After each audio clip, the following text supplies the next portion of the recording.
নামাজ যেমন ফরজ, পর্দা করাও তেমন ফরজ, ইসলামী আন্দোলন করাও তেমন ফরজ, বাতিলদের বিরুদ্ধে যুদ্ধ করাও তেমন ফরজ।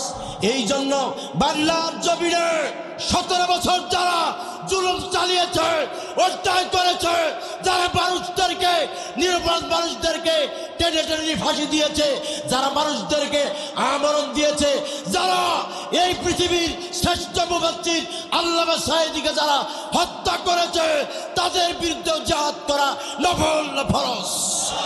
আরো জোরে বলেন। বাগদাদ জমিনে যদি জালিমদের মতো যদি আর নব্য জালিম তৈরি হয়, তাদের বিরুদ্ধে জিহাদ করা নফল না ফরজ?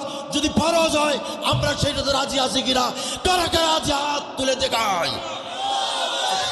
আমাদের যুদ্ধ কারোর সাথে নয়, আমাদের যুদ্ধ পাকিস্তানের সাথে নয়, আমাদের যুদ্ধ আরাকানের সাথে নয়, আমাদের যুদ্ধ বার্মার সাথে নয়, আমাদের যুদ্ধ চীনের সাথে নয়, আমাদের যুদ্ধ হলো আমাদের পাশের দেশ ভারতের সাথে, মোদি দাদার সাথে। ঠিক না ঠিক?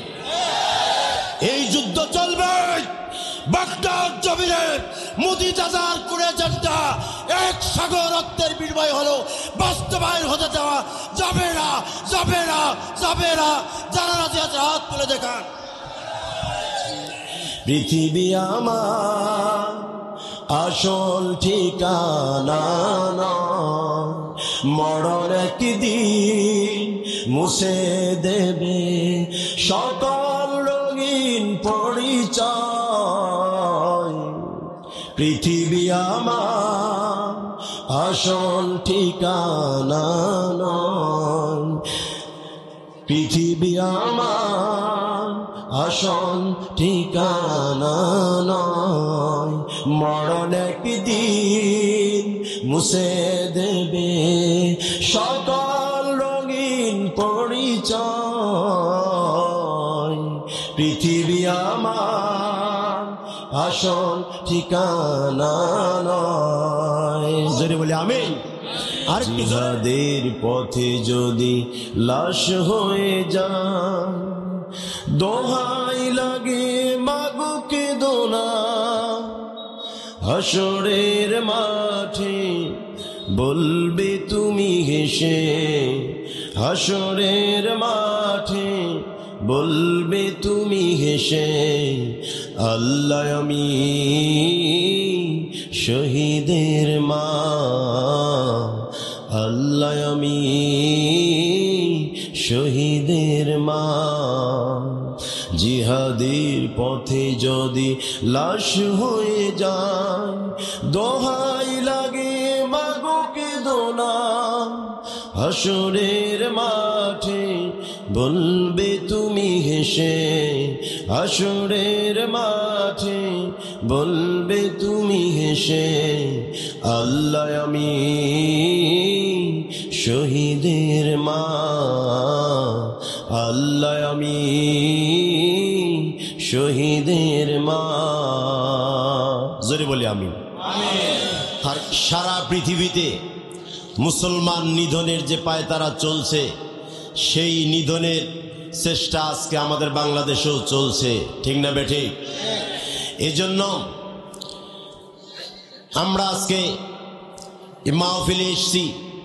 আজকে আমরা সকলেই দোয়া করব, সারা পৃথিবীতে মুসলমানকে নিয়ে যে ষড়যন্ত্র চলছে, এই ষড়যন্ত্র এককভাবে রুখে দেওয়া যাবে না। সারা পৃথিবীর মুসলিম উম্মাহকে একটা অবস্থানে আসতে হবে, একত্রিত হতে হবে, ঐক্য হতে হবে এবং বাতিলদের বিরুদ্ধে রুখে দাঁড়াতে হবে।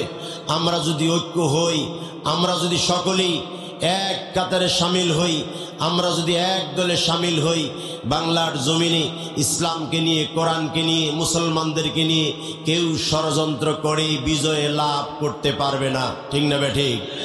এই জন্য ঐক্য হওয়ার দরকার আছে না নাই? আর একটু জোরে বলি।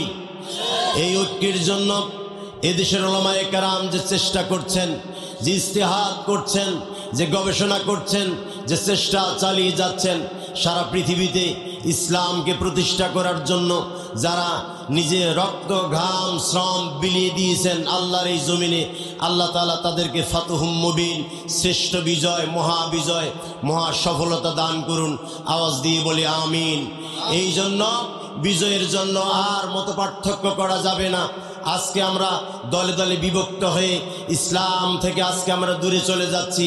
এই জন্য বাংলার জমিনে যদি বিজয় চাই, মুসলমানদের শত্রুদের উপরে যদি ইসলামের পতাকা পথ পথ করে উঠে উড়ে, এই জন্য কোনো উপায় নাই, আর কোনো চিন্তা করা যাবে না। সকলে আমরা ভাই ভাই, আসুন এক দলে আমরা ইসলামের জন্য ঐক্য হয়ে আওয়াজ তুলি। বাংলার জমিনে আগামীকালকের বাংলাদেশ, ইসলামের বাংলাদেশ, আগামীর দিনের বাংলাদেশ, কোরআনের বাংলাদেশ, আগামীর বাংলাদেশ, মুসলমানের বাংলাদেশ। এই আওয়াজে কারা কারা এক হতে পারি? যদি শক্তি থাকে, সামর্থ্য থাকে, এক যদি হই, দলমত নির্বিশেষে ঐক্য হয়ে আজকের এই মাহফিলে আওয়াজ তুলে আল্লাহর দেখাই দে লিল্লাহে তাকবীর। আল্লাহ পাক আমাদের সকলকে কবুল করুন, আরো জোরে আমিন। আল্লাহ তাআলা বলছেন, হে মুমিনগণ, তোমাদের কি হলো যে তোমরা জমিনটাকে আঁকড়ে ধরেছ? তোমাদের কি হলো? তোমরা যুদ্ধে বের হও না কেন? তোমরা আজকে আমি আল্লাহকে ভুলে গেছো। তোমরা আজকে দুনিয়ার মায়ায় পড়ে আখিরাতকে তোমরা ভুলে গেছো। আল্লাহ তাআলা বলছে, কেন তোমরা যুদ্ধে বের হও না? দুনিয়াটাকে অর্থের লোভে পড়ে তোমরা কামড়িয়ে ধরেছ। আল্লাহ তাআলা বলছেন, আসলে এই দুনিয়াটা আমাদের জন্য স্থায়ী নয়, এই দুনিয়াটা আমাদের জন্য অস্থায়ী। আর আমাদের স্থায়ী হলো পরকাল, আমাদের স্থায়ী হলো আল্লাহর জান্নাত। আল্লাহ তাআলা এই জন্য বলছেন, তোমার জমিনটাকে আঁকড়ে ধরেছ, জমিনের মায়ায় পড়ে গেছো, আর তোমরা আজকে দুনিয়ার প্রতি ঝুঁকে গেছো। আল্লাহ তাআলা বলছেন, এটা করা যাবে না। কি করতে হবে? কুরআনুল কারীম বলছেন, আরাদিতুম বিল হায়াতিদ দুনিয়া মিনাল আখিরাম। আল্লাহ তাআলা বলছেন, তাহলে তোমরা পরকালের বিনিময়ে কি পার্থিব জীবনে পরিতুষ্ট হয়ে গেলে, খুশি হয়ে গেলেন? আল্লাহ রাব্বুল আলামিন বললেন, ফামা মাতাউল হায়াতিদ দুনিয়া ফিল আখিরাতি ইল্লা কলিল। আল্লাহ রাব্বুল আলামিন বললেন, এই যে তোমাদের যে তোমরা দুনিয়াটাকে কামড়ে ধরেছ, আঁকড়িয়ে ধরেছ, এই দুনিয়াটাই তোমাদের জন্য স্থায়ী নয়। এই জন্য বস্তুত পার্থিব জীবনের ভোগ বিলাস তো আখিরাতের তুলনায় অতি নগণ্য। কারণ দুনিয়ার জীবনটা আমাদের জন্য স্থায়ী নয়। বলি নাউজুবিল্লাহ। আর একটু জোরে বলি নাউজুবিল্লাহ। প্রিয় ভাইরা আমার,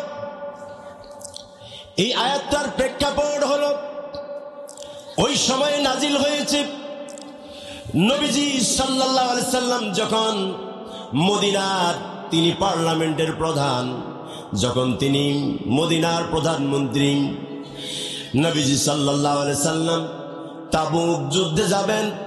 ওই সময় তাবুক যুদ্ধে যাওয়ার জন্য সবাইকে তিনি ডাকলেন, সবার সাথে পরামর্শ করলেন।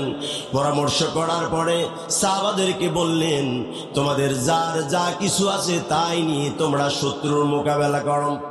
এই জন্য তোমাদের কঠিন মুহূর্তে ইসলামের জন্য এগিয়ে আসতে হবে, ইসলামের জন্য তোমাদেরকে দান করতে হবে। নবীজি যখন একথা বললেন, হযরত উসমান রাদিয়াল্লাহু তাআলা সম্পদের অর্ধেক দান করে দিলেন। সুবহানাল্লাহ। আর একটু জোরে বলেন সুবহানাল্লাহ। হযরত ওমর সম্পদের কি অংশ দান করলেন। সাহাবায়ে কেরাম রিদওয়ানুল্লাহি তাআলা আলাইহিম আজমাইন যার যতটুকু সামর্থ্য ততটুকু দান করলেন। নারীরা নাকের ফুল, কানের দুল, হাতের বালাম, পায়ের নুপুর খুলে খুলে নবীজিরে দিলেন। বাড়িতে অল্প একটু খাবার ছিল, এটুকু নবীজির হাতে দিলেন। সকলেই নবীজির সামনে বিশাল স্তূপ হয়ে গেল সম্পদের। নবীজি যুদ্ধে যাবে, সকলকেই লক্ষ্য করলেন, সকলে আছে। নবীজি ডাক দিয়ে বললেন, সকলকেই দেখলাম, কিন্তু আমার কলিজার টুকরা আবু বকর কোথায়? সুবহানাল্লাহ। সুবহানাল্লাহ বললে গুনাহ হবে মনে হয়। আপনাদের এলাকায় সুবহানাল্লাহ বললে গুনাহ হয় কি সওয়াব হয়? কম না বেশি? জোরে বলেন। নবীজি সাল্লাল্লাহু আলাইহি সাল্লাম যখন বললেন আবু বকর কোথায়, আমার কলিজার টুকরা আবু বকর কোথায়, আবু বকরকে পাচ্ছি না। আবু বকর গাছের আড়াল হয়ে দাঁড়িয়ে আছেন। একজন সাহাবী এসে কানে কানে বললেন, হুজুর ওই যে আবু বকর দাঁড়িয়ে আছে, আবু বকরকে ডাক দাও, সে কেন আসছে না? আবু বকরকে কাছে আনা হলো, ডাক দেওয়া হলো, আবু বকর কেন তুমি দূরে দাঁড়িয়ে আছো, কি সমস্যা? সবাই তো দান করেছে, তোমার কি সমস্যা? আবু বকর বললেন, হুজুর এই যে আমি এতটুকু দান এনেছি, এক একজন সম্পদের অর্ধেক দান করলো। কেউ 10টি ঘোড়া দিয়েছে, কেউ 5টি উট দিয়েছে, কেউ হাতের বালা দিয়েছে, কেউ নাকের ফুল দিয়েছে, কেউ কানের দুল দিয়েছে, এক একজন এককভাবে দিয়েছে। আমি আবু বকর কি দেব? বাড়িতে গিয়ে দেখি তেমন কিছু নাই। নবীজি কি করব আমি? বাড়িতে খোঁজ করে অল্প একটু জব পেলাম আর অল্প একটু আটা পেলাম, এইটুক নিয়ে ছোট্ট একটা পটলা করে আমি হাজির হয়েছি, কিভাবে এতটুকু দান করুন? যখনই তিনি বললেন, নবীজি বললেন, আবু বকর দেরি করো না, তাড়াতাড়ি ঢেলে দাও। আবু বকর ঢেলে দিলেন স্তূপের মধ্যে। ঢেলে দেওয়ার সাথে সাথে নবীজিকে হযরত জিবরাইল এসে কানে কানে বললেন, ইয়া রাসূলুল্লাহ, ইয়া হাবিবাল্লাহ, আজকে এতজন মানুষের মধ্যে যাদের দান আল্লাহ তাআলার কাছে কবুল হয়েছে, এদের মধ্যে আল্লাহ পাক আবু বকরের দানটাকে সবার আগে গ্রহণ করেছে। আল্লাহু আকবার বলেন। আল্লাহু আকবার। হযরত আবু বকরের দান কবুল হয়ে গেছে। আল্লাহর নবী হযরত আবু বকরকে ডাক দিয়ে বললেন, হে আবু বকর, সম্পদের অর্ধেক দান করলে তেমন মর্যাদা হয় না। সম্পদের কিয়দংশ দান করলেও মর্যাদা হয় না, সম্মান হয় না। কারণ লৌকিকতা আল্লাহ তাআলার কাছে পছন্দনীয় নয়।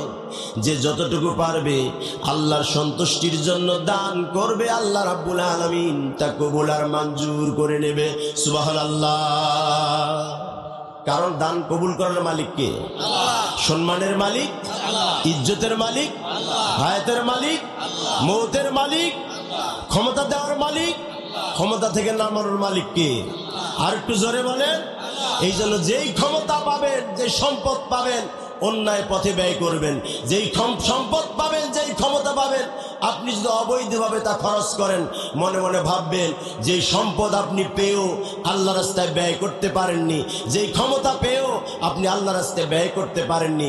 পৃথিবীতে কারো কাছে জবাবদিহি করার লাগুক আর না লাগুক, যিনি আসমান জমিন, যিনি আকাশ বাতাস চন্দ্র সূর্য, যিনি আমাকে আপনাকে তৈরি করেছেন, তার কাছে কিন্তু আপনাকে পুঙ্খানুপুঙ্খ হিসাব দেওয়া লাগবে, ঠিক কিনা? প্রিয় ভাইরা আমার, দান হয়ে গেল। তাবুক যুদ্ধে যাবে, নবীজি সবাইকে প্রস্তুত হতে বললেন। সবাই প্রস্তুত হয়ে গেল, সবাই রওনা দিয়ে দিল। নবীজি রওনা দিলেন, সবাই হাঁটা দিল। কিন্তু 3 জন সাহাবী, এর মধ্যে একজন ছিলেন কাব বিন মালিক রাদিয়াল্লাহু তাআলা, 2 নাম্বার হলো মুরারা ইবনে রাবিয়া, 3 নাম্বার হলো হেলাল ইবনে উমাইয়া। 3 জন সাহাবী যাইতে দেরি করবেন। তারা ভাবছেন আমাদের যেহেতু যানবাহন আছে, আমরা যেতেই পারবো, এই জন্য একটু সময় নেই, অল্প সময়ের পরে আমরা যাব। কিন্তু নবীজি আস্তে আস্তে করে অনেক দূর চলে গেলেন। তারা আর নবীজিরে ধরতে পারল না, তাদের অলসতা এসে গেল। তারা ভাবলো যেহেতু চলেই গেছে আর যাওয়া হবে না। নবীজি সাল্লাল্লাহু আলাইহি সাল্লাম তাবুক প্রান্তরে গেলেন। যাওয়ার পরে অল্প সময় অপেক্ষা করার পরে ওই মানুষগুলো জিজিয়া কর তারা দিয়ে দেবে। যুদ্ধ না হয়ে নবীজি সাল্লাল্লাহু আলাইহি সাল্লাম বিজয় লাভ করলেন। অল্প কিছুদিনের মধ্যে নবীজি মদিনায় চলে আসলেন। বলি সুবহানাল্লাহ। এবার সকলেই বলেন, গোলনারবাসী বিজয়ের মালিক কে? আল্লাহ। আর একটু জোরে, সফলতার মালিক কে? এই জন্য কোনো কিছু চুরি করে, অবৈধভাবে, জোর করে, ক্ষমতা দিয়ে, পুলিশ দিয়ে, আর্ম দিয়ে, বেটালান দিয়ে, কোনো কিছু দিয়ে প্রতিষ্ঠিত থাকা যায় না। আল্লাহ যদি চায় বিনা রক্তপাতে, বিনা রক্তে অর্জিত বিজয় আল্লাহ দিবে, ঠিক কিনা?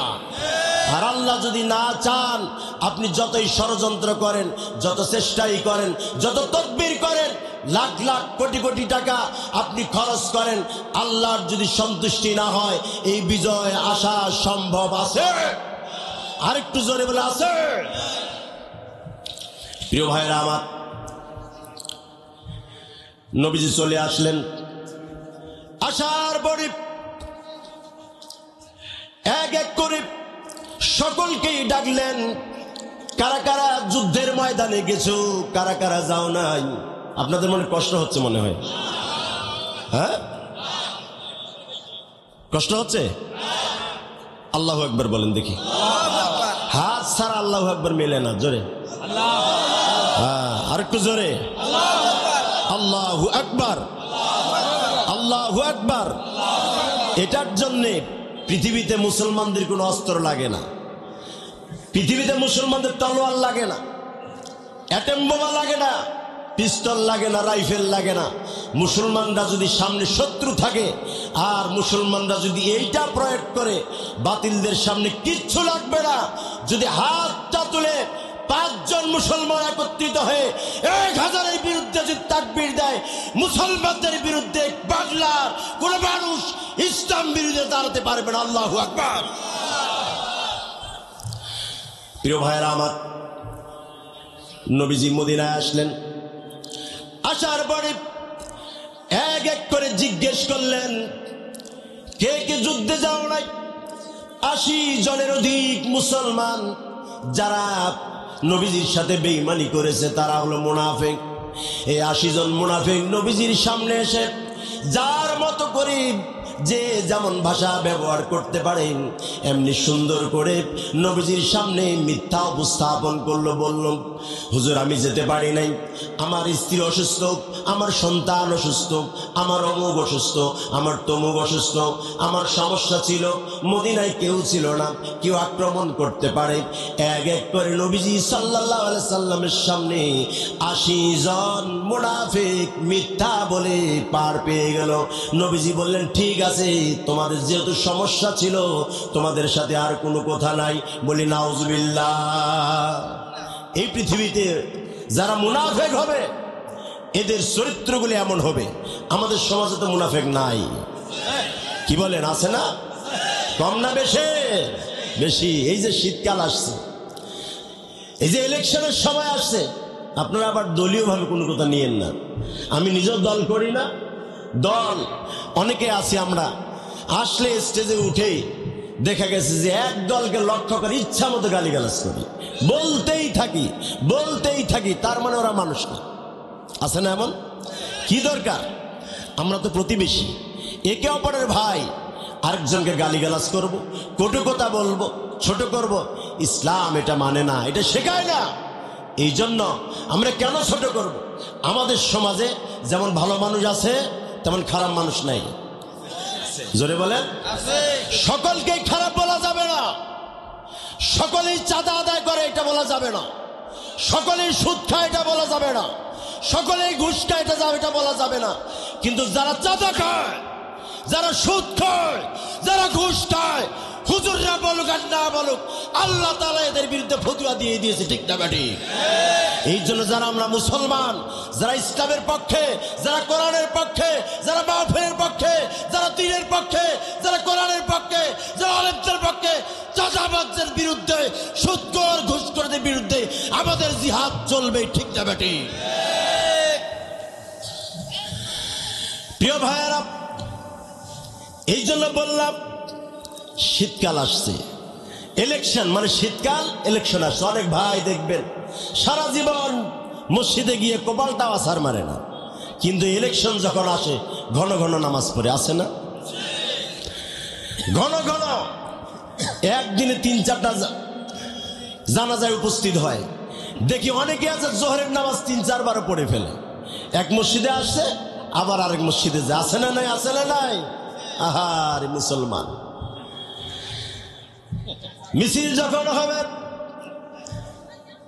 ঢাকায় এক লোক নবীজিকে নিয়ে কটাক্ষ করেছেন, ঢাকায় আরেক ছেলে কোরআনকে নিয়ে অবমাননা করেছে। কালীগঞ্জ মসজিদ থেকে মিছিল বের হবে, দেখবেন জুমার নামাজের ফরজ নামাজ শেষ হওয়ার সাথে সাথে যারা মুনাফিক সালাম ফিরিয়ে পালাই গেছে, কিন্তু যারা ইমানদার, যারা মুমিন, তারা কখনো পালায় না। ঠিক না বেঠি? ইমানদাররা, মুমিনরা সব সময় মৃত্যুকে মোলাকাত করে, মৃত্যুর জন্য অপেক্ষা করে। আর মুনাফিকরা মৃত্যু দেখলে, ইসলামী আন্দোলনের মিছিল দেখলে, মিটিং দেখলে তারা পলায়ন করে। ঠিক না বেঠি? এই জন্য সজ্জার থাকবে এই মুনাফিকদের জন্য। ইসলামটা আজকে 12টা বেজেছে, এই জন্য জীবন যতদিন থাকবে বাগদার জমিনে মুনাফিকদের আস্থার হবে না। ঠিক না বেঠি? প্রিয় ভাইয়েরা আমার, নবীজি মুনাফিকদের সকল কথা শুনলেন। শোনার পরে এরপরে হযরত কাব বিন মালিককে ডাকলেন। কাব বিন মালিককে ডেকে বললেন, কেন তুমি যাও নাই? তোমার কথাগুলো বলো, আমাদের শোনাও, কেন তুমি যাও নাই? কাব বিন মালিক বলছে, ইয়া রাসূলুল্লাহ, হাবিবাল্লাহ, আমি যেতে চেয়েছিলাম কিন্তু যেতে পারি নাই। আমি বড় নিয়ত করেছিলাম যাব, কিন্তু অলসতার কারণে আমি যেতে পারি নাই। একটা সময় মনে হলো যখন আপনি বেশি দূর চলে গেছেন, কারণ আমার মদিনায় দুর্ভিক্ষ চলছে, পুরো মদিনা পুরুষ শূন্য হয়ে গেছে, পাশে খায়বার ইহুদীদের দুর্গ। আমি মনে করেছিলাম তারা আক্রমণ করতে পারেন, এবং মদিনায় খেজুর পাকার সময় হয়েছে, যদি খেজুরগুলোর মানুষ নিয়ে যায়। এই জন্য আমি ভাবলাম নবীজি সাল্লাল্লাহু আলাইহি ওয়াসাল্লাম তো চলেই গেছে, তার মানে আমার আর যাওয়ার দরকার নাই, এই জন্য আমি যেতে পারি নাই। নবীজি মুস্কি হেসে নবীজি বললেন, যাও, তুমি চলে যাও, তোমার সাথে, তোমার ব্যাপারে আল্লাহ তাআলার পক্ষ থেকে কোনো ফতোয়া জারি না হওয়া পর্যন্ত, কোনো রায় না হওয়া পর্যন্ত আমি নবীজি কোনো রায় দেব না। জোরে জোরে বলি আল্লাহু আকবার। হযরত কাব রাদিয়াল্লাহু তাআলা তিনি বলছেন, আমি মনে হয় এমন অধম যে যুদ্ধে যেতে পারিনি। বের হলাম, বের হওয়ার পরে দেখলাম হযরতে মুরারা ইবনে রাবিয়া দাঁড়ায়। কি খবর তোমার? তিনি বলছে, আমিও তো যুদ্ধে যেতে পারি নাই। তাকেও ভিতরে ডাকা হলো। কাব বিন মালিক যেইভাবে হুবহুব বললেন, একইভাবেই তিনিও বলে দিলেন। যখন তিনি বললেন, এরপরে হেলাল ইবনে উমাইয়াকেও ডাকা হলো। এরপরে সে একইভাবে বললেন। নবীজি তিনজনের ব্যাপারে সঠিক সিদ্ধান্ত নিলেন, আল্লাহ তাআলার পক্ষ থেকে কোনো বিধান নাজিল না হওয়া পর্যন্ত তোমাদের সাথে কোনো কথাবার্তা আলাপচারিতা চলবে না। আল্লাহু আকবার। কারণটা হলো আল্লাহ রাব্বুল আলামিন কোরআনুল কারীমে এই আয়াতের তাফসীরে সূরা সফে আল্লাহ তাআলা বলছেন, ইয়া আইয়ুহাল্লাযীনা আমানু হাল নাদুল্লুকুম আলা তিজারাতিন তুনজিকুম মিন আযাবিন আলীম।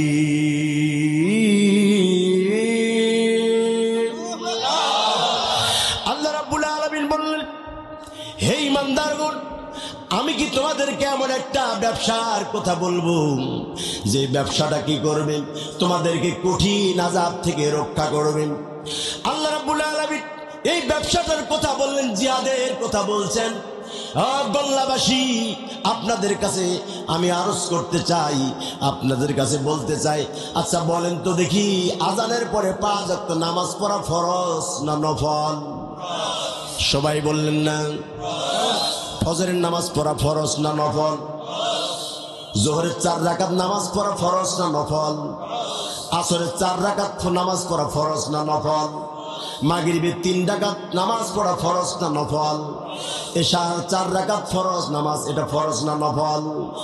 এইটা যেমন ফরজ, এইটা যেমন আমাদের জন্য অত্যাবশ্যকীয় ফরজাইন।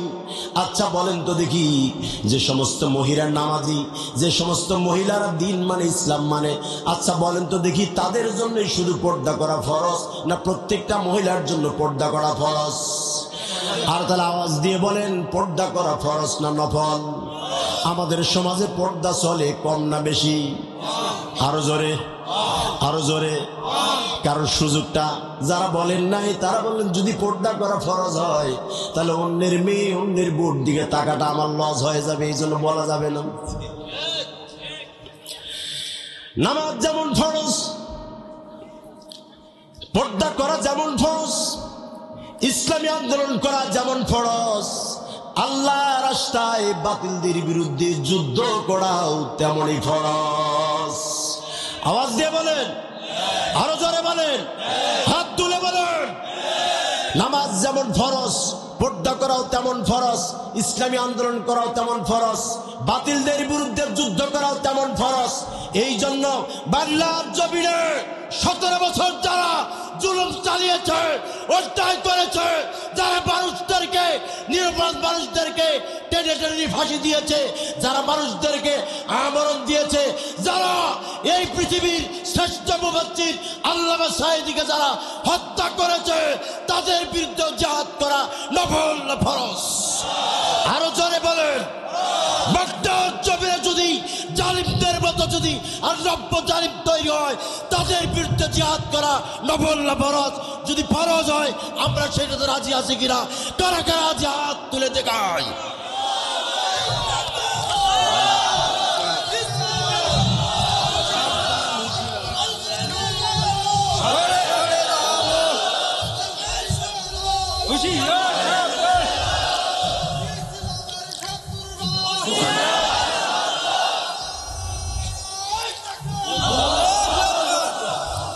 বিশ্বাস করেন, আমরা বাংলাদেশের মানুষ, আমরা 92% মুসলমান, ঠিক কিনা?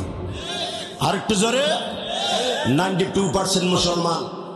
এই দেশের মুসলমানের শত্রু কম আছে।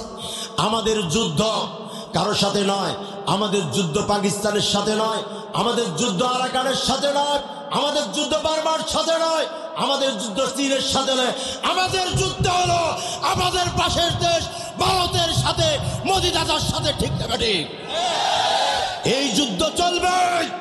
বাগদাদ জমিনে মোদি দাদার কোন এজেন্ডা এক সাগর রক্তের বিনিময় হলো বাস্তবায়ন হতে দেওয়া যাবে না, যাবে না, যাবে না। যারা রাজি আছে হাত তুলে দেখান।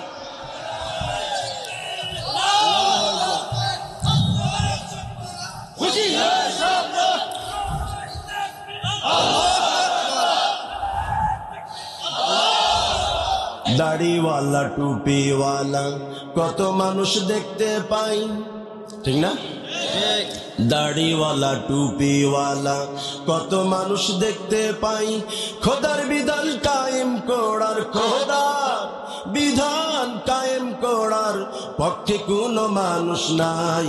দাড়িওয়ালা টুপিওয়ালা কত মানুষ দেখতে পাই, দাড়িওয়ালা টুপিওয়ালা কত মানুষ দেখতে পাই, খোদার বিধান কায়েম করার, খোদার বিধান কায়েম করার পক্ষে কোনো মানুষ নাই। দাড়িওয়ালা টুপিওয়ালা কত মানুষ দেখতে পাই, হক কথা বলে না তারা, যাহে যদি ইমামতি, দাওয়াত খাওয়া কমে যাবে, বাড়বে যে দুর্গতি। হক কথা বলে না তারা, যাহে যদি ইমামতি, দাওয়াত খাওয়া কমে যাবে, হবে যে দুর্গতি। রিজিকের মালিক যে খোদা, রিজিকের মালিক যে খোদা, এটা তাদের বিশ্বাস নাই। দাড়িওয়ালা টুপিওয়ালা কত মানুষ দেখতে পাই, দাড়িওয়ালা টুপিওয়ালা কত মানুষ দেখতে পাই, খোদার বিধান কায়েম করা, হাত তুলেন, খোদার বিধান কায়েম করার পক্ষে কোনো মানুষ নাই। দাড়িওয়ালা টুপিওয়ালা কত মানুষ দেখতে পাই।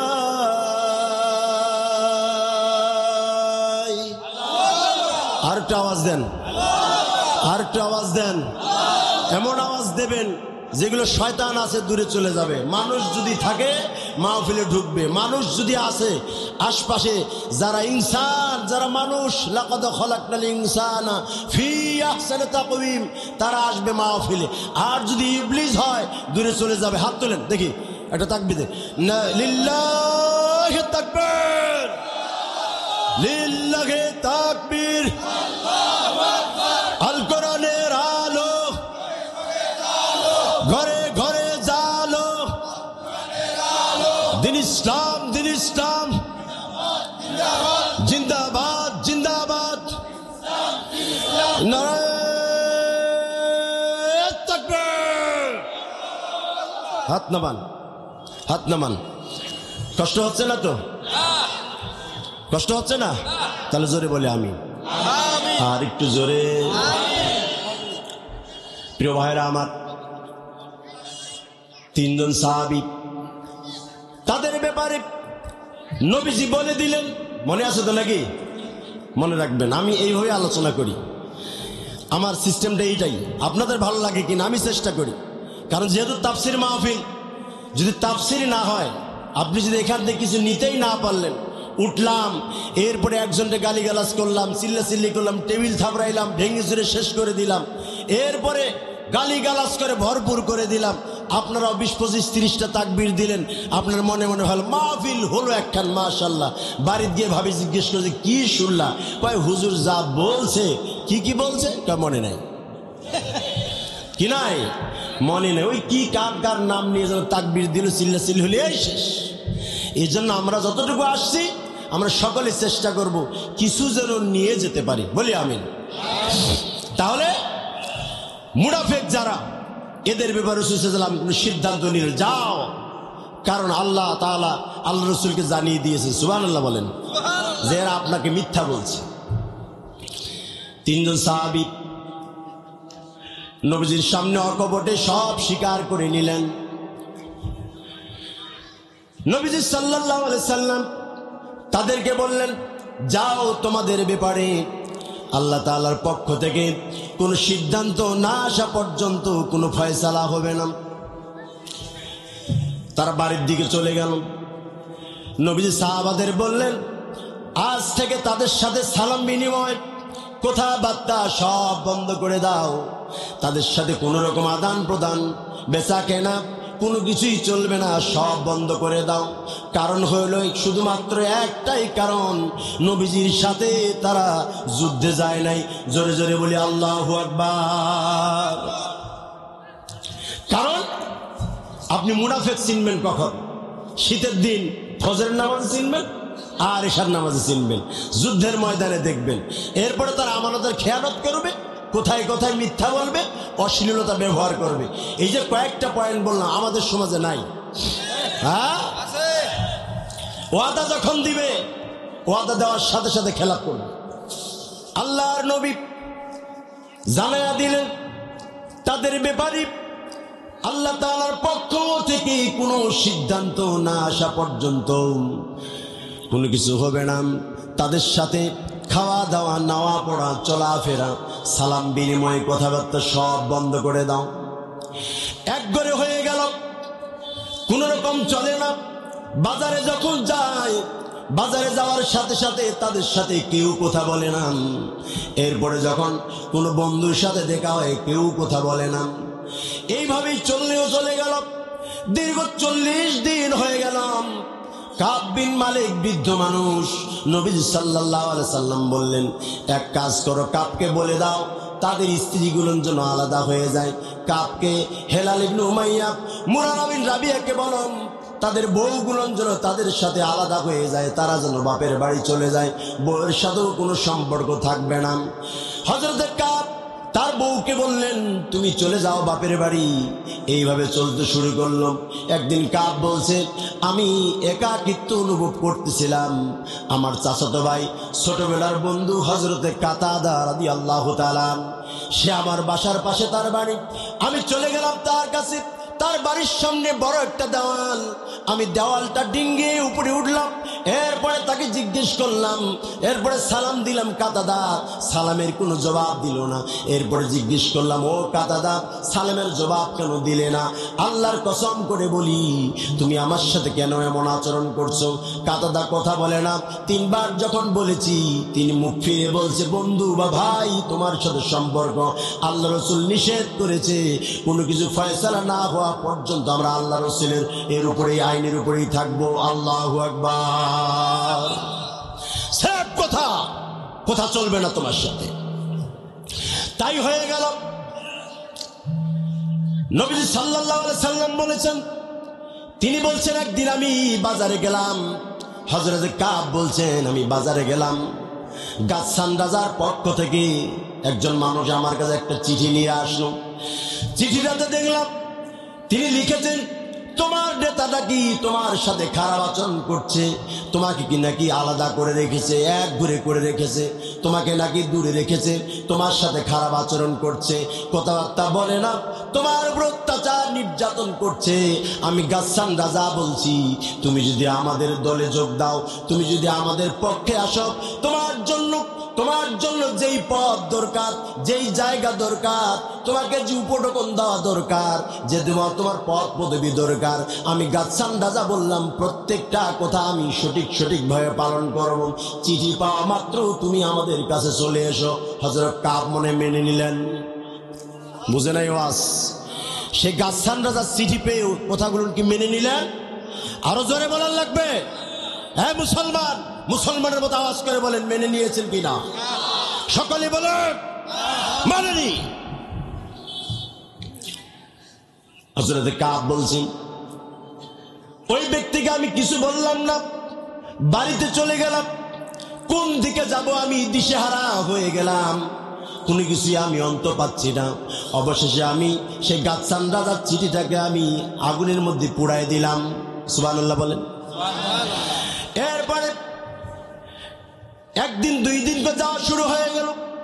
49 দিন পার হয়ে গেছে। আমি কাব বিন মালিক মসজিদে নববীতে নবীজিরে এত ভালোবাসি, মসজিদে নববীতে নবীজিরে দেখতে যাই। আমি লক্ষ্য করি নবীজি আমার প্রতি কতটুকু নাখোশ। নবীজি যখন নামাজ পড়ে আমি কাব রাদিয়াল্লাহু তাআলা নবীজির দিকে অপলক দৃষ্টিতে তাকায় থাকি। আমি কেন যেন ভাবি নবীজি আমার দিকে লক্ষ্য করবে, আমি নবীজির দিকে লক্ষ্য করব। কিন্তু নবীজি যখন মসজিদে নববীতে থাকেন আমি বারবার লক্ষ্য করি নবীজি একটা পলক আমার দিকে তাকায় না। এরপরে আমি যখন নামাজে দাঁড়াই আমি লক্ষ্য করেছি, আর চোখে তাকিয়ে দেখেছি নবীজি সাল্লাল্লাহু আলাইহি সাল্লামকে দেখেছি। আমি যখন নামাজ পড়ি আর নবীজি সাল্লাল্লাহু আলাইহি সাল্লাম কাবের দিকে তাকায় থাকে। সুবহানাল্লাহ, আল্লাহু আকবার বলেন। কি নেতা আর কর্মীর সম্পর্ক।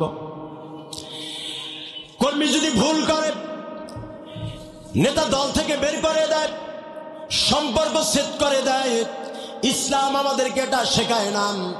যদি কর্মী ভুল করে ইসলাম শুধরাইয়া দেয়, নেতা শুধরাইয়া দেয়। নবীজি সাল্লাল্লাহু আলাইহি সাল্লাম কাবের দিকে তাকায় থাকতেন। হযরত কাব বলছে, যেই দিন 49 দিন পার হওয়ার পরে তাহাজ্জুদ নামাজ আমি পড়ে আমার ছাদের উপরে পায়চারি করছিলাম, কে যেন আমার ডাক দিয়ে বলছে, কাব রে তোমার জন্য সুসংবাদ, হেলাল রে তোমার জন্য সুসংবাদ, মুরারা রে তোমার জন্য সুসংবাদ। আল্লাহ তাআলার পক্ষ থেকে নবীজি বলছেন আল্লাহ তাআলা তোমাদের তওবাকে কবুল করেছেন। সুবহানাল্লাহ, আরো জোরে, আরেকটু জোরে। তওবা কবুল করার মালিক কে? আরো জোরে। হযরত কাব সঙ্গে সঙ্গে মসজিদে নববীতে গেলেন, নবীজির সাথে দেখা করলেন, নবীজি বুকে জড়ায়া নিলেন। নবীজি বললেন, কাবরে আমি কতদিন তোমার অপেক্ষায় ছিলাম, আল্লাহ তাআলা কবে যেন তোমার ব্যাপারে আয়াত নাজিল করে। আল্লাহ তাআলা জানিয়ে দিলেন, ইয়া আইয়ুহাল্লাযীনা আমানু তুবু ইলাল্লাহি তাওবাতান নাসুহা। হে ঈমানদারগণ ফাঁকি ঝুঁকি তওবা করবা না, বাটপাড়ির চিটারি তওবা করবা না। গুনাহ করেছো, গুনাহ করার পরে এখনই তুমি এরপরে মাপ চাইলা, আবার সেই গুনাহ করলা। সুদ খাও, সুদ খাওয়ার পরে আল্লাহ তাআলার কাছে মাপ চাইলা, আর সুদ খাবো না, পরক্ষণে আবার সুদ খাওয়া শুরু করলা। এরপরে ঘুষ খাও, ঘুষকে ধরা খাওয়ার পরে কিছুক্ষণ পরে বলছো আমি আর ঘুষ খাবো না, তওবা করেছো। এটা হবে না। যখন যেই গুনাহের জন্য খুলসিয়াত সহকারে ইখলাসের সাথে আল্লাহ তাআলার কাছে তওবা করবা, আল্লাহ তাআলার কাছে মাপ চাইবা, মাপ চাওয়ার সাথে সাথে পৃথিবীতে কেউ ক্ষমা করুক আর না করুক, একজন ক্ষমা করেন, আওয়াজ দিয়ে বলেন তিনি হলেন কে? তওবা কবুল হয়ে গেল। আল্লাহ রাব্বুল আলামিন তাদের ব্যাপারে এবার জানায়া দিলেন, তাদের তওবা আমি আল্লাহ রাব্বুল আলামিন কবুল করলাম। এই জন্য পৃথিবীর মানুষ, দুনিয়াটাকে তোমরা একবারে স্থায়ী মনে করো না, কারণ এই পৃথিবীতে কেউ থাকবে না, আপনি আমি কেউ থাকবো না এই পৃথিবীতে। আপনি যখন মরে যাবেন, আপনি টাকাওয়ালা হলেও আপনাকে মাটি খাবে, টাকাওয়ালা যদি নাও হন মাটি খাবে, খাবে না? আরো জোরে বলেন। আপনি টাকাওয়ালা হলেও আপনাকে ওই 5 গজ কাপড় দিয়ে মোড়াবে, আপনি টাকাওয়ালা হলো 3.5 জায়গায় আপনাকে রাখবে। আপনি যত টাকার মালিক হন না কেন, কিন্তু আপনার জায়গা অতটুকুই, বিশাল সাম্রাজ্য হলো, এগুলা সব আল্লাহর, আর বাকিটুকু আপনার। ঠিক না বেঠিক? একদিন চলে যেতে হবে, কেউ থাকবে না।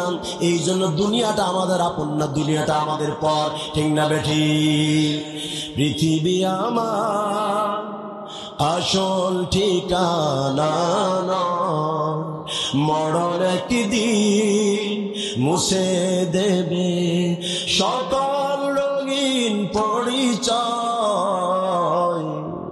পৃথিবী আমার আসল ঠিকানা নয়, পৃথিবী আমার আসল ঠিকানা নয়, মরণ একদিন মুছে দেবে সকল রঙিন পরিচয়।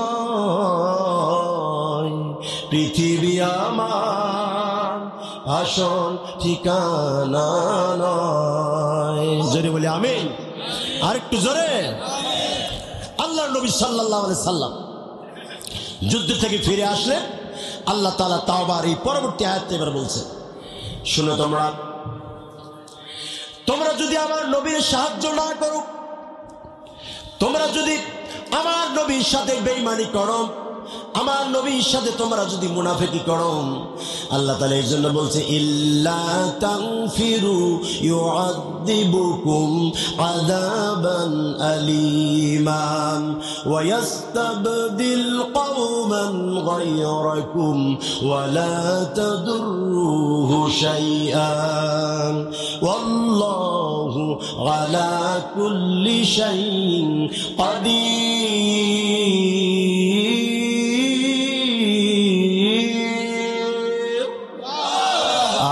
একটু জোরে বলেন। আল্লাহ রাব্বুল আলামিন বললেন, তোমরা যদি আমার নবীর সাহায্য না করো, আমি আল্লাহ রাব্বুল আলামিন সাহায্য করব। আর যদি কেমনে সাহায্য করব, আল্লাহ তাআলা জানাই দিলেন, যদি সাহায্য না করো তোমাদের জন্য আমি আল্লাহ তাআলা এমন একটা ব্যবস্থা করব যেটা তোমরা কল্পনা করতে পারবে না। আল্লাহ তাআলা পরের আয়াতে বলেন ওয়াস্তাবদিল কওমান গায়রাকুম ওয়া লা তাদুররুহু শাইআ।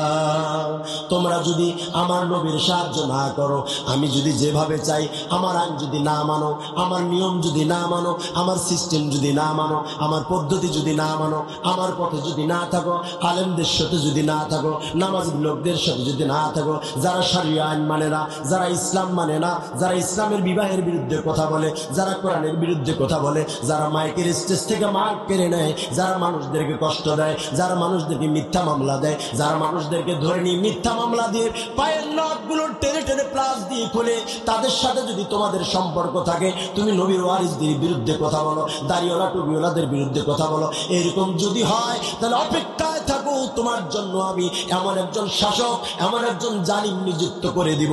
তারা তোমাদেরকে মারবে, হত্যা করবে, আমরণ দিবে, ফাঁসিতে ঝুলাবে, গুম করবে, হত্যা করবে, পেটের ভুঁড়ি কেটে দিয়ে যমুনায় ফালাবে, পদ্মায় ফালাবে, মেঘনায় ফালাবে। তখন তোমরা আমার কাছে সাহায্য চাইবে, আমার কাছে দোয়া করবে, আমার কাছে কান্নাকাটি করবে। আল্লাহ তাআলা বলতে ছেড়ে জানিয়ে দিলাম ওয়ালা তাদুরুহু শাইয়া।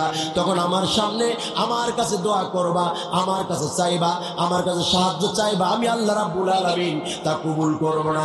যতই মিছিল, মিটিং, সেমিনার, সিম্পোজিয়াম করো, আল্লাহ তাআলা বলছেন হবে না, হবে না। কারণ তোমাদের উপরে জালিম, কঠিন, মারমুখী শাসক চাপায়া দেব। ও মুসলমান, আওয়াজ দিয়ে বলেন কথাটা কার? আর একটু জোরে বলেন। এই 17টা বছর তেমন দেখেছেন কিনা? এই 17টা বছর অত্যাচার নির্যাতন চলে নাই মনে হয়, কি বলেন? বাড়ি বাড়ি লোকদের তোমরা জান্নাতে রাখছিল, কি বলেন? হ্যাঁ, ঘরে ঘরে মামলা হয় নাই। হ্যাঁ, দাড়িওয়ালা টুপিওয়ালাদেরকে রাজাকার বলে নাই, কষ্ট দেয় নাই। হ্যাঁ, ঘরে ঘরে মামলা, ঘরে ঘরে নির্যাতন। 10 বছর 15 বছর তারা আসতে পারে নাই। আহারে, বিএনপির সালাউদ্দিন কাদের চৌধুরী এই মানুষটাকে মিথ্যা মামলায় জড়িয়ে, বাংলার সিংহপুরুষ যাকে বলা হয়, এই মানুষটাকে ধরে নিয়ে, প্রচন্ড ভারী লম্বা চওড়া মানুষ ছিল ডক্টর মুফতি শায়েখ মুফতি ইজাহার হারুন ইজাহার সাহেব বলছেন, আমি দেখেছি যেদিন সালাউদ্দিন কাদেরকে ফাঁসি দেওয়া হয়েছিল, লম্বা মানুষ, ভারী মানুষ, এই মানুষটাকে জোর করে নিয়ে ফাঁসির মঞ্চে লটকায় দিয়েছে। অধিক ভারীর কারণে তার গলাটা পর্যন্ত কেটে গেছিল। এত কষ্ট দিয়েছে, নির্যাতন করেছে। শায়েখ ইজাহার সাহেব বলেছেন, আমি দেখেছি মাওলানা নিজামী সাহেবকে, আল্লামা শহীদ মাওলানা নিজামী রহমতুল্লাহ আলাইকে টেনে নিয়ে গিয়ে ফাঁসি দেওয়া হয়েছে। মাজলুম, অসহায়, সাধারণ মানুষ, নির্দোষ মানুষ ও মুসলমান। এরপরও এই মানুষদেরকে যখন পৃথিবী থেকে বিদায় করে দেওয়া হয়েছে, আল্লামা সাঈদীকে যখন ইঞ্জেকশন পুশ করে পৃথিবী থেকে বিদায় করা হয়েছে, আল্লামা সাঈদীর মতো উত্তরসূরিদেরকে যখন কষ্ট দেওয়া হয়েছে, যখন বাবরকে দীর্ঘ বছর জেল খাটিয়েছে, মানুষের বাড়ি থেকে স্ত্রী পরিবার পর্যন্ত আলাদা করা হয়েছে, কষ্ট দেওয়া হয়েছে মুসলমান। এরপর কেউ যদি বলে আগের দলের মানুষই ভালো ছিল, তার মানে হলো কিচ্ছু বলার লাগবে না, একটাই কথা, ওই ব্যক্তির জন্মে সমস্যা আছে, ঠিক না বেঠে? আরো জোরে বলেন। এই মানুষদের পক্ষে যারা কথা বলবে, যারা বলবে ভারতে যারা পালিয়ে গেছে তারাই ভালো, তারাই শ্রেষ্ঠ, তাদের এই দেশ চালাইতে ভালো, তাদের সাথে আমাদের সম্পর্ক হবে, আমার মনে হয় তাদের জন্মের সমস্যা আছে, না হয় সে পাগল হয়ে গেছে। এই জন্য মুসলমান চোখ কান নাক খোলা রাখেন। বাগদাদ জমিনে এই 56,000 বর্গ বাইরে সন্ত্রাসীদের এক ইঞ্চি মাটি তাদের জন্য ছেড়ে দেওয়া হবে না। কারা কারা চান তাকবীর দিয়ে হাত তুলে দেখান।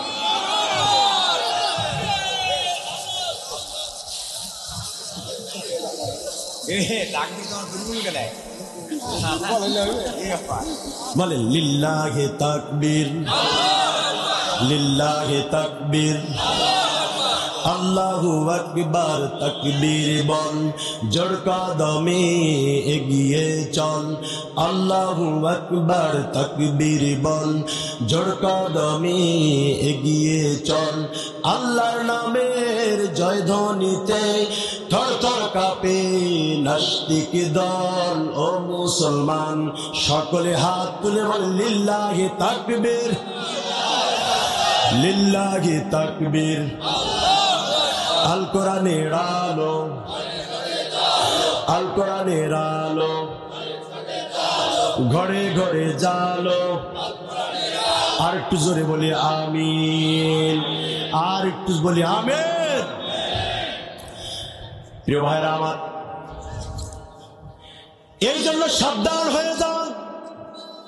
যে যাই বলুক, জীবন থাক আর যাক, ইসলামের পক্ষে আছি। আরো জোরে, জীবন থাক আর যাক, ইসলামের পক্ষে আছি। যেই মানুষটা ভিন্ন দলের হতে পারে, যদি ইসলামের পক্ষে থেকে, কোরআনের পক্ষে থেকে, দাড়িওয়ালা টুপিওয়ালাদের পক্ষে থেকে, আমরা তাদের সাথে আছি, ঠিক না বেঠিক? আর একটু জোরে। প্রিয় ভাইরা আমার, আল্লাহ তাআলা জানাই দিলেন এই ক্ষমতা শুধু আমার আসমানে নয়, এই ক্ষমতা আমার জমিনেও। তোমরা যদি আমার মতো করে না চলো, যদি তোমরা আমার বিরোধিতা করো, আমার নবীর পক্ষে যদি না যাও, তাহলে তোমাদের শাস্তি স্বরূপ আমি তোমাদের উপরে জালিম শাসক চাপাইয়া দেব। এই জন্য সাবধান হয়ে যান। দুইটা জিনিস কিন্তু আমরা আমাদের সমাজে জোর করে নিয়ে আসি। কয়টা? ছোট করে বলেন। দুইটা। এক, যখন বিয়ে করে বউরে সুন্দর দাওয়াত পাতি করে সাজবিজ করায়া বিশাল আয়োজন করে নিয়ে আসে, আসার পরে 3 মাস সংসার করার পর বলেন বউ ভালো না, বউ কি ভালো না, বউ ভালো না। আরেকটা হলো আমাদের সমাজের সরকার, এলাকার মেম্বার, এলাকার চেয়ারম্যান, এলাকার এমপি, মন্ত্রী, এদেশের প্রধানমন্ত্রী, একবারে যতদূর পর্যন্ত যায়, এদের পিছনে আমরা তাকবীর দিয়া, স্লোগান দিয়া, তারপরে আরো কত কিছু করে দিন রাত পরিশ্রম করে যখন নিয়ে আসি, আপনি যেই লোকটার দেখে আপনার রাত বিরাইতে আপনি ঘুমাইছেন তাও সালাম দিছে, খোঁজ খবর নিয়েছে। ইলেকশনের 3 মাস পর বেচারা যখন জয়ী হয়েছে, আপনি 500 বার সালাম দিয়েছেন, একদিন থেমে বলছে তুই কি বা কাজ পাস না, যেখানে সেখানে সালাম দিস, আমি বিচারে থাকি, নানান কাজে থাকি, খবরদার এমনি দিবি না। তার মানে ওর সালাম নেওয়ার সময় নাই, ঠিক না বেটি? এই জন্য অনেক মানুষ আছে, এই দুইটা মানুষকে আমরা মহব্বত করে নিয়ে আসি, আসার পর তখন আমরা এতদিন ভাবতাম থাকবে পক্ষে, হয়ে যায় কি বিপক্ষে। এই জন্য সাবধান হয়ে যান। সমাজের মানুষকে যারা আপনারা প্রধান বানাবেন, আপনাদের নেতৃত্ব, আপনাদের নেতা বানাবেন, এই মানুষগুলোকে দেখে শুনে বুঝে নামাজ পড়ে কিনা, রোজা করে কিনা, হজ করে কিনা, যাকাত দেয় কিনা, মিথ্যা ছাড়া কথা বলে কিনা, সত্যের পক্ষে আছে কিনা, এই সমস্ত দেখে সব মিলে ওই লোকটার সমাজের নেতা বানাবেন। তাহলে দুনিয়াটা, এই সমাজটা, এই দেশটাকে জান্নাত বানায় দিবে কে? প্রিয় ভাইরা আমার, আল্লাহ তাআলা এরপরে জানাই দিলেন আল্লাহু আলা কুল্লি শাইইন কাদির। মানুষ শোনো, তোমরা কি মনে করছো আমার ক্ষমতা শুধু আসমানে তাই নাম, আমার ক্ষমতা শুধু জমিনেই তাই নাম, আমার ক্ষমতা শুধু ডানে তাই নাম, আমার ক্ষমতা শুধু বামে তাই না। যেদিকে তাকাবা সারা পৃথিবী, বিশ্ব ব্রহ্মাণ্ড যা আছে সব কিছুর ক্ষমতার মালিক। আওয়াজ দিয়ে বলেন একজন, তিনি কে? আল্লাহ ছাড়া কারো কাছে মাথা নত করা যাবে না, আল্লাহ তাআলা ছাড়া কারো তাবেদারি মারা যাবে না, আল্লাহ তাআলা ছাড়া কারো কাছে নত হওয়া যাবে না। একমাত্র কেবলমাত্র একজনের কাছে মাথা নত করবেন। আওয়াজ দিয়ে বলেন তিনি হলেন কে? আল্লাহ। তার বিধান মানবো, তার পক্ষে থাকবো, জোরে বলি আমিন। প্রিয় ভাইরা আমার, আল্লাহ তাআলা এরপরে বলছেন, আল্লাহ রাব্বুল আলামিন বললেন ইল্লা তানফিরু, আল্লাহ তাআলা বলছেন ইল্লা তানসুরুহু ফাকাদ নাসারাহুল্লাহ। তোমরা কি মনে করেছো নবীজিকে সাহায্য না করলে বুঝি নবীজি বিজয় লাভ করতে পারবে না? নবীজি সাল্লাল্লাহু আলাইহি সাল্লাম যে বিজয় লাভ করবেন, এই বিজয়ের ব্যাপারে আল্লাহ রাব্বুল আলামিন জানায়া দিলেন, শোনো শোনো, আমি আল্লাহ তাআলা নবীজিকে কোন জায়গায় কিভাবে সাহায্য করলাম। ঘটনাটি ঘটলো মক্কার দিকে, নবীজির উপরে স্টিমরোলার চললো, কষ্ট চললো, নির্যাতন চললো, নবীজির উপরে আর কত কিছু চললো, সাহাবায়ে কেরামের উপরে অত্যাচার নির্যাতন চললো, নবীজিকে সাল্লাল্লাহু আলাইহি সাল্লামকে এত পরিমাণ কষ্ট দিল। আল্লাহর নবী সাল্লাল্লাহু আলাইহি সাল্লাম অবশ্যই চিন্তা করলেন আর এই মক্কায় থাকা যাবে না, মদিনায় চলে যেতে হবে। আল্লাহ তাআলা অর্ডার করলেন, রাত্রিবেলা হযরত জিবরীল আসে নবীজিরে বলেন, নবীজি আর দেরি করবেন না, মহান আল্লাহ রাব্বুল আলামিন আপনাকে আজকে এখন এই সময়ে রাত্রিবেলা মক্কা থেকে মদিনায় চলে যেতে বলেছেন। জোরে জোরে বলি আল্লাহু আকবার। নবীজি, আল্লাহ তাআলার আদেশ, আপনি চলে যাবেন। নবীজি চলে গেলেন আলীর কাছে, আলীকে ডেকে বলেন, আলী উঠো এবার। হযরত আলীকে ডেকে তুললেন, হাতে এবার বললেন, এই যে ছোট ছোট পুটলিগুলো আছে, ছোট ছোট পটলাগুলো আছে। আজকে যারা আমাকে মারার জন্য আসবেন, তুমি তাদেরকে সম্পদগুলো দিয়ে দিবে। অল্প কিছুক্ষণের মধ্যে নবীজিকে মারার জন্য মক্কা থেকে প্রত্যেকটা গোত্র থেকে এক একজন করে শক্তিশালী যুবককে একত্রিত করলো। যেমন আন্তর্জাতিক ট্রাইব্যুনাল তৈরি করে যেমন এদেশের আলেমদেরকে হত্যা করা হয়েছে, এই আন্তর্জাতিক ট্রাইব্যুনালটা কিন্তু ওই মক্কা থেকে আবু জেলের ট্রাইব্যুনাল থেকে এসছে। দারুল নাদওয়া রাত্রিবেলা কাফেররা সকলেই বসেন, সিদ্ধান্ত নিল কিভাবে কি করা যায়। অবশেষে তারা মনে মনে ভাবলো, যদি আমরা এককভাবে মারি তাহলে আমাদের সমস্যা হতে পারে। এই জন্য প্রত্যেকটা গোত্র থেকে এক একজন করে যুবককে একত্রিত করে যদি আমরা সকলে মিলে আক্রমণ করি তাহলে আমাদের উপরে কথা বলার কেউ থাকবে না। অবশ্যই অবশ্যই আমরা মুসলমানদের উপরে জয়ী হয়ে যাব। বলি নাউজুবিল্লাহ। সিদ্ধান্ত নিল রাত্রিবেলা চতুর্দিকে 70 জন যুবকের হাতে নাঙ্গা তলোয়ার তুলে দিল, চতুর্পাশে ঘেরাও করা হলো। এরপরে নবীজিকে তারা হত্যা করবে। হযরত আলীকে ডাক দিয়ে বলে, আলে এই যে নাও সম্পদগুলো, এই যে দেখো, যারা আমাকে মারতে এসেছে তারাই আমাকে আলামিন বলেছে, যারা আমাকে হত্যা করতে এসেছে তারাই আমাকে ভালোবাসতো, যারা আজকে আমাকে হত্যা করতে আসছে তারাই তাদের ঘরের খাবারটুকু আমাকে খাওয়াইছে। হে আলী, আজকে এই সম্পদগুলো তোমার কাছে রেখে দিলাম, এই সম্পদগুলো পাই টু পাই প্রত্যেকটা কাফেরের কাছে পৌঁছাই দিবা, কারণ তাদের আমানতগুলো আমার কাছে নবীজির কাছে জমা রেখেছিল। আল্লাহু আকবার বলেন।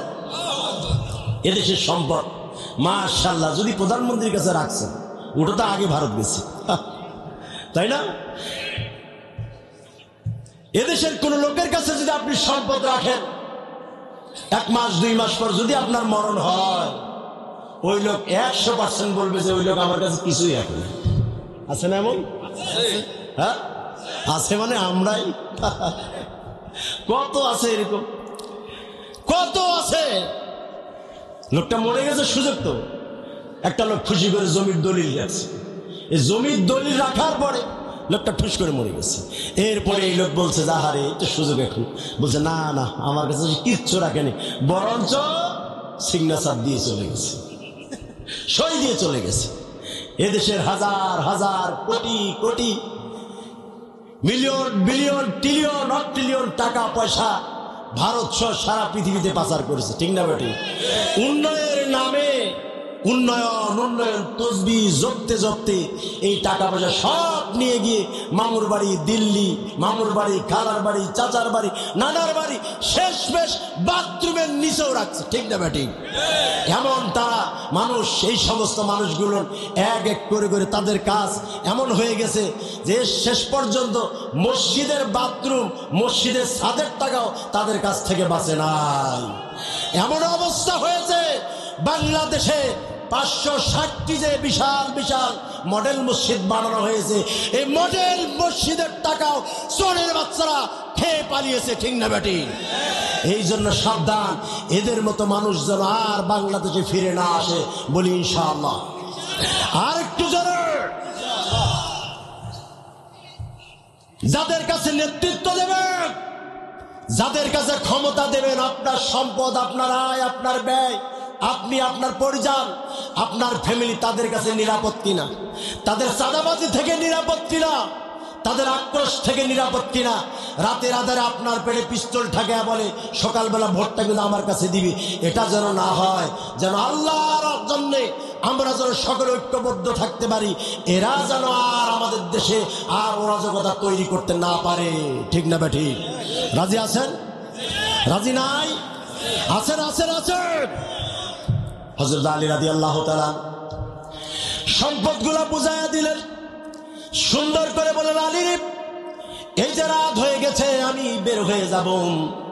আল্লাহ তাআলা বলছেন, ও পৃথিবীর মুসলমান, আমি কেমনে আমার নবীর সাহায্য করতেছি। চতুর্দিকে যখন সৈন্যরা ঘিরে ফেলেছে, নাঙ্গা তলোয়ার নিয়ে একটা ছোট্ট পিঁপড়া বের হয়ে যাওয়ার মতো কোনো অবস্থা নাই। ওই সময় আল্লাহ রাব্বুল আলামিন হযরত জিবরিলকে পাঠায়া দিলেন, পাঠায়া দিয়ে বলেন, হাবিব এই যে আল্লাহ তাআলা আপনাকে অবশ্যই মক্কা থেকে মদিনায় নেবেন, মদিনায় যাওয়ার জন্য যে সমস্ত অস্ত্র দরকার আল্লাহ তাআলা আপনাকে দিয়ে দিয়েছেন। আওয়াজ দিয়ে বলে আল্লাহু আকবার। কি অস্ত্র?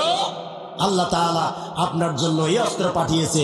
এক মুষ্টি বালু আল্লাহর নবীর হাতে দিলেন, বললেন এটা ধরেন আর পড়েন আমার সাথে, বিসমিল্লাহির রহমানির রহিম,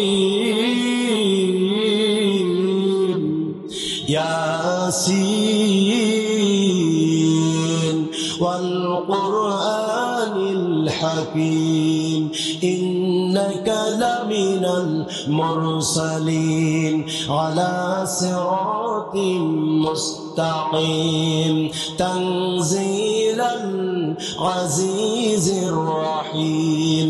পড়া শুরু করলেন। পড়তে পড়তে নবীজি সাল্লাল্লাহু আলাইহি সাল্লাম এই পর্যন্ত বললেন, ওয়াজআলনা মিন বাইনি আইদিহিম সাদ্দাও ওয়া মিন খালফিহিম সাদ্দাও ফাআগশাইনাহুম ফাহুম লা ইউবসিরুন।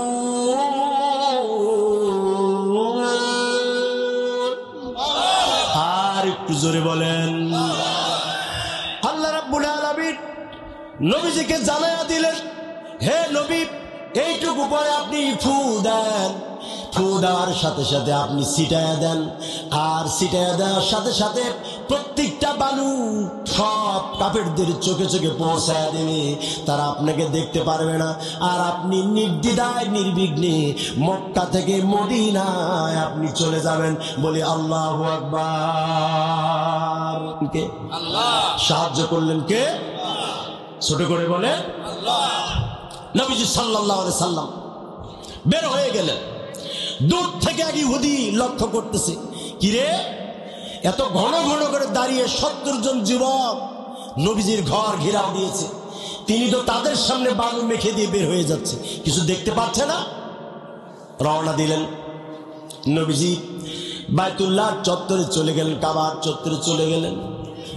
যাওয়ার পরে নবীজি বাইতুল্লাহ কাবার দেওয়াল ধরে নবীজি কান্নায় ভেঙে পড়লেন। আর ডাকে ডাকে বলছেন, কাবারে সারা জীবন তোমার কোলে বসে ইবাদত করতে চেয়েছিলাম, তোমার কোলেই থাকতে চেয়েছিলাম, আর রবের ইবাদত করতে চেয়েছিলাম। নিষ্ঠুর কাফেররা আমায় থাকতে দিল না, আমায় দূর দূর করে তাড়িয়ে দিল। ও কাবা, দোয়া করো, মনে রাখবে আমি নবীজি চলে যাব, কিন্তু আল্লাহ যদি তৌফিক দান করে আমি নবীজি একদিন না একদিন অবশ্যই বাইতুল্লাহ ফিরে আসবো। সুবহানাল্লাহ। নবীজি বারবার তাকাচ্ছিলেন, কেউ নাই, রাত্রিবেলা নীরব। নবীজি ছোট ছোট পায়ে আবু বকরের বাড়িতে গেলেন। বাড়িতে গিয়ে ছোট্ট করে আবু বকরের দরজার মধ্যে টোকা দিলেন। একটা টোকা দিলেন, আবু বকর দরজাটা খুলে দিলেন। সুবহানাল্লাহ। নবীজি আবু বকরকে জিজ্ঞেস, আবু বকর এত রাত কেউ নেই, সবাই ঘুমিয়ে গেছে, সবাই নিস্তব্ধ, তুমি কেমনে জাগনা পেলে? তুমি কি ঘুমাও নাই? হযরত আবু বকর বলছে, নবীজি অনেকদিন আগে আপনি বলছেন আবু বকর মক্কার জীবনটা আমার ভালো যাচ্ছে না, কাফেরদের অত্যাচার আর নির্যাতন বড় বেড়ে গেছে, হয়তোবা আমার এই বাবার দেশে মায়ের দেশে থাকা হবে না, কবে যেন আমাকে চলে যেতে হয়। এই জন্য যেই দিন চলে যাব, কেউ সঙ্গী সাথী থাকুক আর না থাকুক, আবু বকর তুমি রেডি থেকো, এই হিজরতের সময় তুমি আবু বকর আমার সঙ্গী হয়ে যাবে। সুবহানাল্লাহ। যেই দিন থেকে আপনি বলেছেন সেই দিন থেকে আমি আবু বকর আর পিঠের মধ্যে বিছানা লাগাই নেই, বিছানার মধ্যে পিঠ লাগাই নেই, আমি আবু বকর আপনার জন্য দরজায় দাঁড়িয়ে দাঁড়িয়ে রাত কারাত থেকেছি, কবে আপনি আসবেন। এরপরে আপনি যখন আসবেন, কাফেররা আপনার পিছনে আপনাকে তালাশ করবে, আপনার পিছনে পিছনে আপনাকে হত্যা করার জন্য আসবে। ওই সময় যদি আমি আবু বকর ঘুমায় যাই, দরজা খুলতে দেরি হয়ে যায়, কাফেররা আপনাকে যদি হত্যা করে ফেলে, আল্লাহ তাআলার দরবারে কি জবাব দেব? এই জন্য আমি আবু বকর আপনার জন্য ঘুমাই নেই, শুধু আপনার জন্য, শুধু এই জীবনটা আপনার জন্য যদি কলিজাটাও দিয়ে দিতে হয়, আমি আবু বকর দাঁড়িয়ে আছি। সুবহানাল্লাহ। সুবহানাল্লাহ। প্রিয় ভাইরা আমার, আবু বকরকে সঙ্গে নিলেন, নবীজি রওনা দিলেন। যখন সূর্য উঠা উঠা ভাব হয়ে গেল, যখন আলোটা ছড়িয়ে পড়ল, নবীজি বললেন, আবু বকর আর দেরি করা যাবে না, চলে একটা জায়গায় অবস্থান নেই।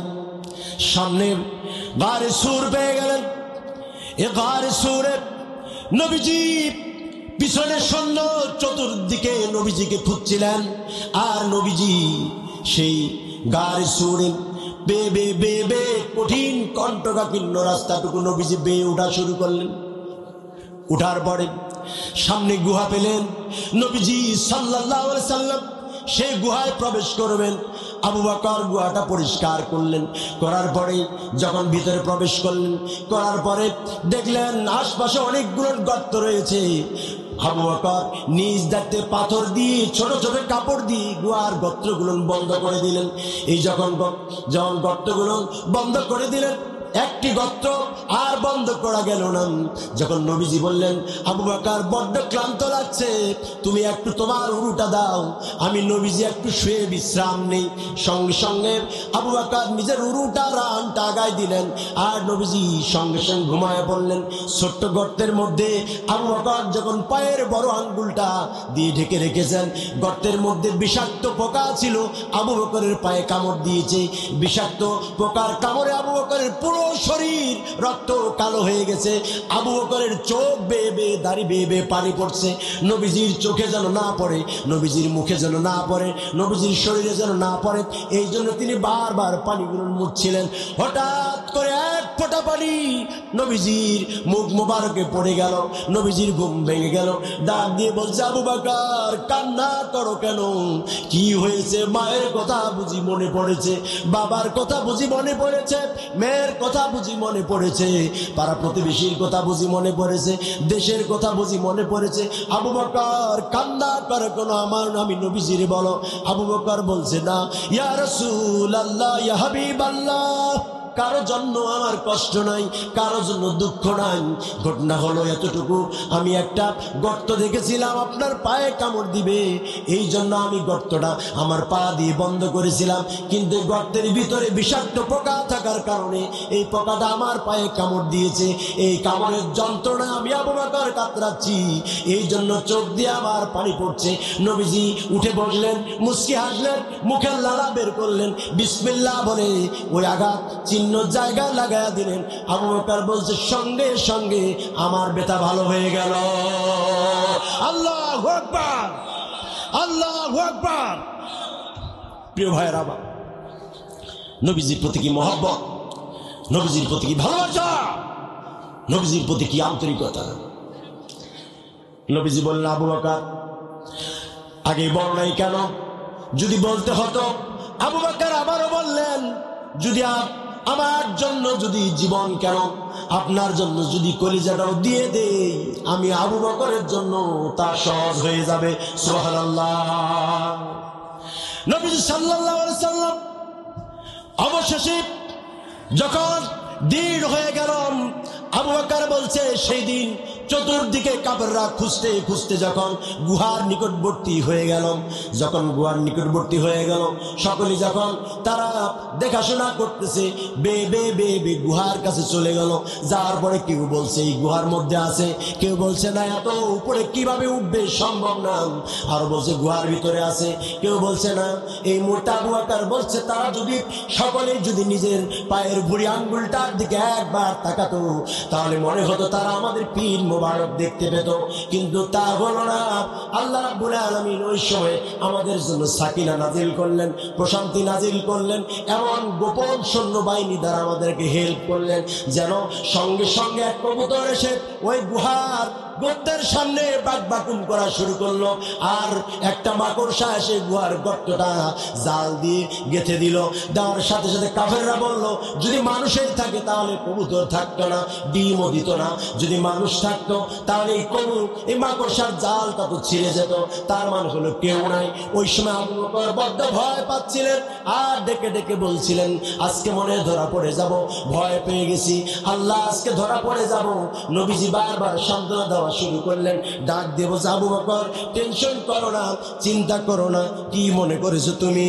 আল্লাহ তাআলা বলছেন ইদা আখরাজাহুল্লাযীনা কাফারু সানিয়াত নাইনি ইদ হুমা ফিল গার ইদ ইয়াকুলু লিসাহিবিহি লা তাহজান ইন্নাল্লাহা মা'ানা। ডাক দিয়ে বলে আবু বকর, টেনশন করো না, চিন্তা করো না, ভয় পেও না, টেনশন করো না। এই যে গুহার মধ্যে আমরা দুজন আছি, মনে করো না আমরা দুজন আছি, এই দুইজনের মধ্যে একজন আমাদেরকে সাহায্য করছেন। ও মুসলমান, আওয়াজ দিয়ে উচ্চ কণ্ঠে বলেন তিনি হলেন কে? আরো জোরে, আরো জোরে। তিনি হলেন আল্লাহ সুবহানাহু ওয়া তাআলা। হে পৃথিবীর মুসলমান, কিসের ভয়, কিসের শঙ্কা, কিসের ডোকা, কিসের ভয়, কিসের ভীতি? আর কিছু লাগবে না। মুমিনরা যদি এক পাল্লায় এগিয়ে আসে, এক দলে যদি তারা একত্রিত হয়, ঐক্যবদ্ধ হয়, বাংলার জমিনে আর কোনো ভয় থাকবে না, টেনশন থাকবে না, হত্যার ভয় থাকবে না, মামলার ভয় থাকবে না, জুলুমের ভয় থাকবে না, আমরণের ভয় থাকবে না, ফাঁসি রশির ভয় থাকবে না, মামলার ভয় থাকবে না, কিচ্ছু থাকবে না। দেখবেন এই মুহূর্তে কেউ যদি সাহায্য করুক আর না করুক, একজন সাহায্য করবে। আওয়াজ দিয়ে বলে তিনি হলেন কে? আর একটু জোরে বলে তিনি হলেন কে? এই জন্য যদি সুখে সাথে থাকতে চান, শান্তিতে থাকতে চান, সুখ চান, শান্তি চান, ভালো থাকতে চান, সম্পদের নিরাপত্তা চান, স্ত্রীর নিরাপত্তা চান, যদি আপনি আপনার পরিবর্তন চান, নিরাপত্তা চান, সুদ ঘুষ অন্যায় অবিচার জুলুম থেকে যদি সমাজকে বাঁচাতে চান, সমাজটাকে যদি সুন্দর করতে চান, মসজিদগুলোকে যদি ফজরের সময় শুক্রবারের মতো ভরপুর মুসল্লি দেখতে চান, তাহলে আর কোনো দিক বিদিক চলা যাবে না, কোনো দিকে তাকানো যাবে না, কারো আর কারো মতবাদ নিয়ে গ্রহণ করা যাবে না, কারো দিকে যাওয়া যাবে না।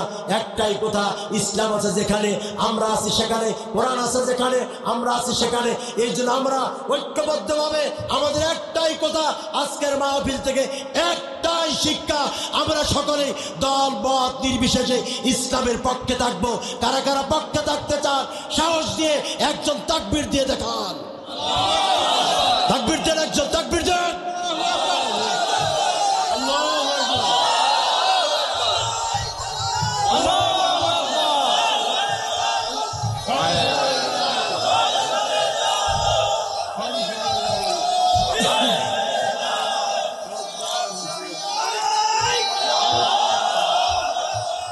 সাবধান মুসলমান। এই জন্য প্রথম কথাই বলেছিলাম, আগামীর বাংলা ইসলামের বাংলা, আগামীর বাংলা কোরআনের বাংলা, আগামীর বাংলা আলেম ওলামার বাংলা, আগামীর বাংলা ইসলামের পক্ষওয়ালাদের বাংলা। এই জন্য দল মত নির্বিশেষে, কে জামাত, কে বিএনপি, কে এনসিপি, কে কি দল বড় বিষয় নয়। বিষয় হলো বাংলার জমিনে বাতিল মুক্ত করতে হবে, অন্যায় থেকে দূরে রাখতে হবে, বাংলার জমিনটাকে কোরআনের রাজ কায়েম করতে হবে। স্বাধীনতার 53 বছরে এই পর্যন্ত একটা কোরআনের আইন হয় নাই। এই জন্য যারাই আগামীর বাংলাকে ইসলামের বাংলা মনে করবে, আগামীর বাংলা কোরআনের বাংলা মনে করবে, আগামীর বাংলাদেশকে ইসলামের বাংলা মনে করবে, দাড়িওয়ালা টুপিওয়ালার বাংলা মনে করবে, যারাই করবে আমাদের সর্বশ্রেষ্ঠ আমানতটা তাদেরকে দিতে চাই। এই জন্য তাকবীর দিয়ে আরেকবার দেখাই, তাকবীর দেখ।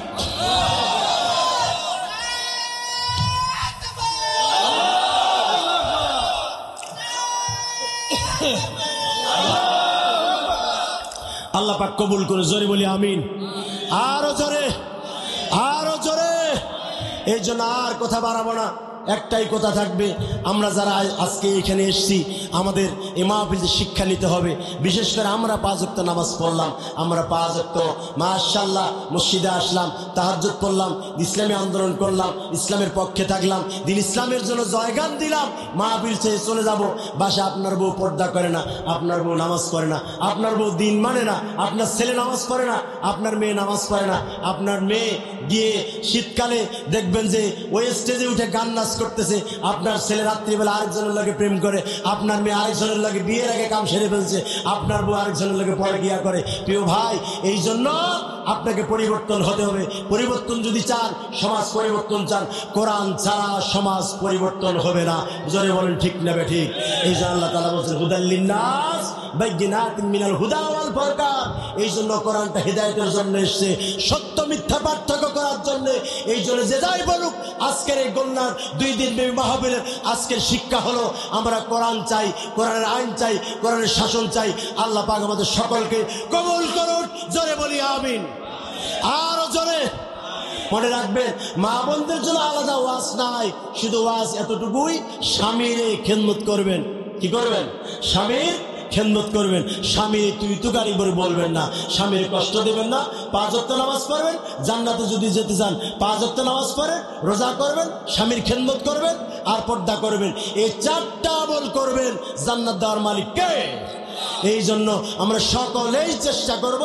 আর বাড়িতে যে সন্তান রয়েছে এদেরকে মানুষের মতো মানুষ করার চেষ্টা করব। ব্যবসায়িক ভাইরা, আপনাদের উদ্দেশ্যে বলছি, ব্যবসাটা সারা জীবন করেন। এই জন্য যতটুকু পারেন, বর্তমান মিশা কথা কম কইলেও রমজান মাসটাতে মিশা কথা বেশি করেন। কারণ পোষা ছোলা, পোষা বুট যা আছে বিক্রি করবেন, পোষা ঝালমুড়ি বিক্রি করবেন, ওজনে কম দিবেন, মাপে কম দিবেন। এরপরে যত হোক সিটারি বাটপারি করে 200 টাকার পেঁয়াজ 300 টাকা বিক্রি করবেন, 100 টাকা রসুন 250 টাকা বিক্রি করবেন। এরপরে বাজারের মধ্যে কাপড় পাঞ্জাবি যা আনবেন, এইটাকে দাম বাড়িয়ে 300 টাকার পাঞ্জাবি 3000 টাকা বিক্রি করবেন। যদি এটা হয় তাহলে আগামীর সমাজ বিনির্মাণে কোরআন দিয়েও কাম হবে না। এই জন্য আসুন, কোরআনের জন্য ঐক্য হই, ইসলামের জন্য ঐক্য হই। পাশের বাড়িতে, এই যে দেশে তার শ্বশুর বাড়িতে যে খালা গেছে, এই খালা যেন দেশে আসতে না পারে। একটাই আবেদন, কেউ রাগ করবেন না, মন খারাপ করবেন না। করবেন? একটা কথা বলবো, মন খারাপ করবেন? জোরে বলেন। এটা যারা যারা মন খারাপ করে আমি কষ্ট পাবে। একটাই কথা, এদেশে যখন সাইদ মুগ্ধরা জীবন দিয়েছে, হাজার হাজার ছেলের পা নষ্ট হয়ে গিয়েছে, চোখ নষ্ট হয়েছে, কিডনি নষ্ট হয়ে গেছে, কেউ স্বামী হারা, কেউ ছেলে হারা, কেউ সন্তান হারা, কেউ এতিম, কেউ ভাই হারা, অনেকজন অনেক হারা হয়েছে। ভাই, যেই মানুষটা মেরেছে গতকালকে ফাঁসির রায় হয়েছে।